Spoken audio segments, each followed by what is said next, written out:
मुझे देख रहे हैं MNS न्यूज लाइव पर। खबरों की शुरुआत करें इससे पहले एक नजर आज की हेडलाइंस पर।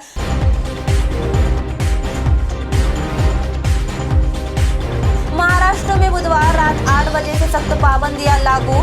पवार को 2 दिन में मिलेंगी अस्पताल से छुट्टी।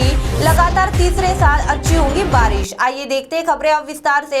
महाराष्ट्र में बुधवार रात 8 बजे से सख्त पाबंदियां लागू। कोविड-19 के बढ़ते कहर पर काबू पाने के लिए उद्धव ठाकरे सरकार ने आज कड़े लॉकडाउन की अटकलों को खारिज करते हुए बुधवार रात 8 बजे से राज्य भर में ब्रेक द चेन के तहत 1 मई तक धारा 144 और नाइट कर्फ्यू लगाने का ऐलान किया। इसके साथ ही सख्त पाबंदियों से परेशान हो रहे दिहाड़ी मजदूरों और गरीबों, फेरी वालों और ऑटो रिक्शा वालों, छोटे व्यवसायियों को 5,476 करोड़ रुपए का राहत पैकेज देने का ऐलान किया। जनता को संबोधित करते हुए मुख्यमंत्री उद्धव ठाकरे ने आज नए सख्त दिशा निर्देश की जानकारी दी। उन्होंने कहा कि राज्य में बुधवार 14 अप्रैल को रात 8 बजे से 1 मई को सुबह 7 बजे तक धारा 144 लागू की जा रही है। रात्री 8 सकाळी 7 ते रात्री 8 या काळामध्ये आपण अत्यावश्यक सेवा ज्या आहेत त्या चालू ठेवणार आहोत। एक गोष्ट मी मुद्दामून सांगतोय की आपण सार्वजनिक वाहतूक व्यवस्था बंद करत नाही आहोत,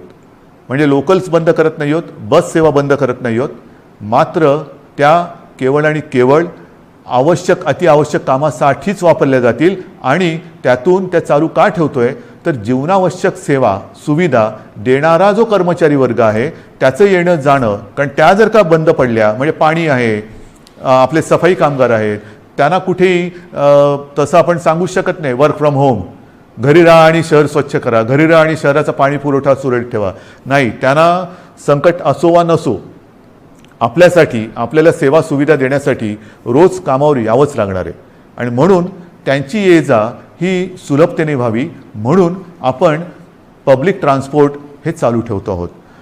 आणि त्याच्यामध्ये सुद्धा आवश्यक कॅटेगरी कोणती धरलेली आपण साहजिकच आहे, रुग्णालय आहेत, दवाखाने आहेत, वैद्यकीय विमा, औषधी कंपन्या, औषधी दुकाने, वैद्यकीय सेवा देणारे काही डीलर्स आहेत, वाहतूक सप्लाय चेन आहे, लस उत्पादक व वाहतूक करणारे, कारण लस उत्पादक त्यांच्यासाठी वायल्स लागतात, त्यांचे कारखाने उघडे राहतील, त्यांची वाहतूक ये जा करणारे वाहन आहेत ती चालू राहणार आहेत, मास्क, जंतुनाशक उत्पादक, वितरक, वैद्यकीय कच्चा माल सगळे। त्याचप्रमाणे जनावरांशी जे संबंधित आहेत म्हणजे आपले कृषीची जनावरं आली, शहरामध्ये आपले जे ज्याला आपण पाळीव प्राणी म्हणतो त्यांच्या संबंधितली दुकानं, त्यांची दवाखाने हे उघडे राहतील, शीतगृहे, वेअरहाऊसिंग, हवाई वाहतूक, रेल्वे, बस, ऑटो, विविध देशांची राजनैतिक कार्यालय। नंतर तोंडावरती पुन्हा पावसाळा आलेला आहे, एप्रिल तर अर्धा गेला, येत्या 1.5 महिन्यामध्ये पाऊस येणार।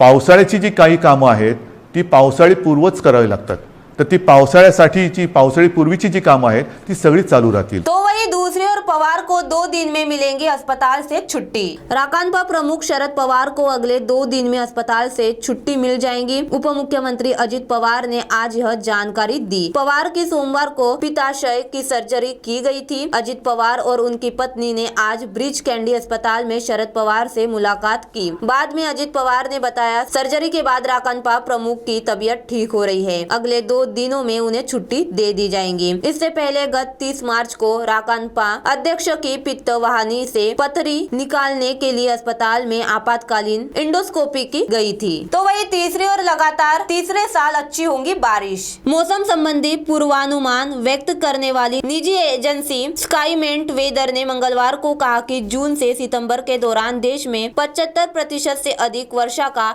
योगदान देने वाला दक्षिण पश्चिम मानसून इस साल सामान्य रहेगा। यह लगातार तीसरा वर्ष है जब स्काईमेंट ने सामान्य मानसून का अनुमान जताया है। पिछले 2 वर्षों में सामान्य से ज्यादा बारिश दर्ज की गई है। स्काईमेंट के अनुसार जून से सितंबर के दौरान औसत बारिश 907 मिलीलीटर हो सकती है। पूरे भारत में 4 महीनों के दौरान औसत 880.6 मिलीमीटर बारिश होती है, जिसे लॉन्ग पीरियड एवरेज कहते हैं। स्काईमेंट इसे ही औसत मानकर चलती है, यानी 100% मानती है। इस साल 907 मिलीमीटर बारिश की संभावना है, यानी सामान्य से 3% ज्यादा बारिश। इस इस लिहाज से 2021 में मानसून के दौरान 103% बारिश होने की संभावना है। औसत 880.6 मिलीमीटर को ही आधार मानते हुए स्काईमेट ने बताया कि 96% से लेकर 104% की बारिश को सामान्य बारिश कहा जाता है। अब अगर पिछले आंकड़े देखें तो 2019 में यह 110% और 2020 में 109% रहा था। अब आप हमारे चैनल को ऐप पर भी देख सकते हैं। प्ले स्टोर में जाकर MNS हिंदी लिखें और ऐप डाउनलोड करें। साथ ही साथ आप हमारे फेसबुक पेज को भी लाइक कर सकते हैं और उन पर भी खबरें देख सकते हैं। लिंक ट्विटर, हाइक, इंस्टाग्राम पर भी आप हमारी खबरें देख सकते हैं। आप हमारे चैनल को यूट्यूब पर भी देख सकते हैं और इस यूट्यूब पर सब्सक्राइब करना ना भूलें। अब फिलहाल वक्त आ चला है एक ब्रेक का। ब्रेक से लौटने के बाद देखते हैं देश और दुनिया की तमाम कुछ खास खबर। धन्यवाद।